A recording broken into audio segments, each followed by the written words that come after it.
హైదరాబాద్లోని ఎల్బీ నగర్ నియోజకవర్గంలో మంత్రి శ్రీధర్ బాబు, ఎంపీ ఈటెల రాజేందర్ పర్యటించారు. చంపాపేట డివిజన్లోని మధురానగర్, హస్తినాపురంలో పలు అభివృద్ధి కార్యక్రమాలకు శంకుస్థాపన చేశారు. హైదరాబాద్ మహానగరం రానున్న రోజుల్లో ప్రపంచంలోనే ప్రధాన నగరంగా అభివృద్ధి చేయాలి అనే సంకల్పంతో ముందుకు వెళ్తున్నామని మంత్రి తెలిపారు. గ్రేటర్ హైదరాబాద్ అభివృద్ధికి రాష్ట్ర ప్రభుత్వం 10,000 కోట్లు కేటాయించిందని గుర్తు చేశారు.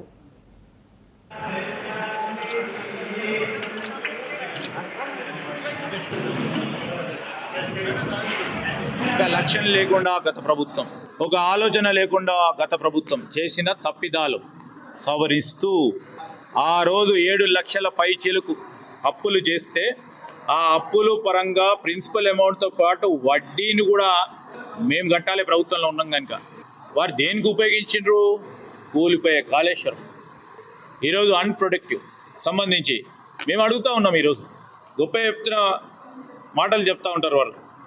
మహానగరాన్ని ఏ విధంగా తీర్చిది, ఇది ఆటోమేటెడ్ మోడ్లో నడిచే కార్యక్రమంలో వచ్చి మీరు చేసినది తప్ప ఎక్కడ కూడా ఒక గొప్ప ప్రయత్నం రాబోయే 20 సంవత్సరాలు 30 సంవత్సరాల్లో మన నగరం ఈ విధంగా ఉండాలని ఒక ప్రణాళిక సిద్ధం చేసుకొని దాని నిధులు కేటాయింపు చేసి ఆచరణలో పెట్టడానికి నిధులు ఖర్చు చేస్తూ పోతే ఈ ఇబ్బందులు కూడా ఉండవు.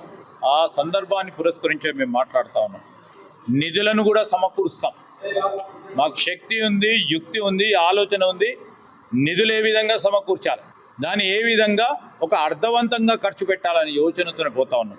వారు చేసిన తప్పిదాల వల్ల అనేక కార్యక్రమాలకి అడపా దడపా ఏది లేకుండా శాంక్షన్లు ఇచ్చిపోయి ఒక లక్ష్యం లేకుండా గత ప్రభుత్వం.